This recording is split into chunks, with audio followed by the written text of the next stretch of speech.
श्रवण के माता पिता यात्रा करने की चर्चा कर रहे थे और श्रवण ने उनकी यह बात सुन ली। श्रवण अपने माता पिता को भगवान मानता था और उनकी हर एक इच्छा पूरी करने का प्रयास करता था। श्रवण ने एक डोली बनाई और माता पिता को यात्रा कराने ले गया। वह डोली स्वयं उठाता है, तो बोलो उसे वजन लगेगा कि नहीं? परंतु जहाँ प्रेम और भक्ति हो वहाँ वजन लगता ही नहीं। माँ बच्चे को उठाती है पर कभी उसे वजन लगता नहीं। श्रवण उन्हें स्नान कराता और उनका बेहद ख्याल रखता।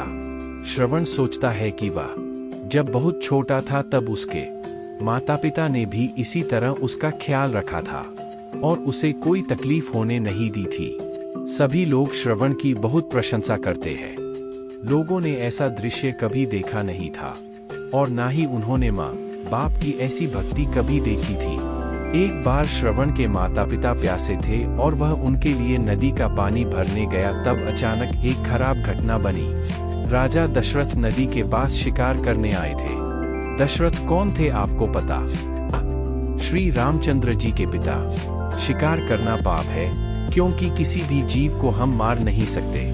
दुर्भाग्य से दशरथ का तीर श्रवण को लगा और वह वहीं गिर पड़ा। बचने की कोई उम्मीद नहीं थी।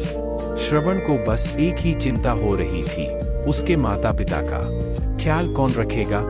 जैसे ही राजा दशरथ ने एक इंसान की चीख सुनी, वह दौड़कर श्रवण के पास गए। मेरे हाथों एक निर्दोष मर जाएगा, हंस विचार से राजा दशरथ बहुत दुखी हुए। मरने से पहले श्रवण ने राजा दशरथ को अपने प्यासे माता पिता के लिए पानी लेकर जाने कहा।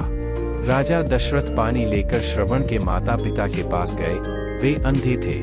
बातचीत करने पर उन्हें पता चला कि उनका बेटा श्रवण मर गया है। अपने पुत्र के मृत्यु की खबर मिलते ही उन्होंने दशरथ को श्राप दिया कि उसे भी अपने पुत्र से अलग होना पड़ेगा। श्रवण के मृत्यु के दुख से उसके माता पिता का भी देहांत हो गया। थोड़े वर्षों के बाद कैकेयी ने राजा दशरथ के पास अपने पुत्र भरत को राजा बनाने की जीत की। यह सुनकर दशरथ को बहुत दुख हुआ। बुजुर्ग की हाय बदुदुआ श्राप कभी निष्फल नहीं जाती।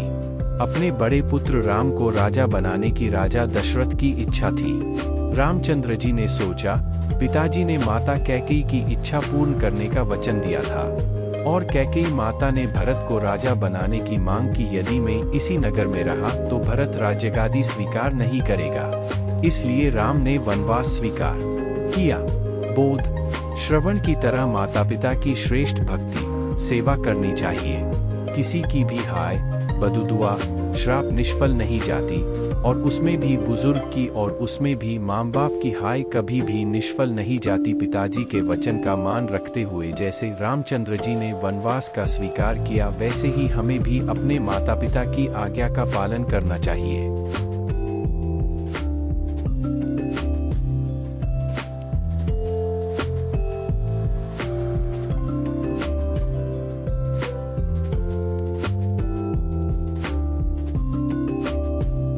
लर्न एंड टर्न का संपूर्ण सिलेबस या कोर्स चाहिए तो हमारी वेबसाइट पर विजिट करें और सिलेबस नाम के सेक्शन पर जाएं।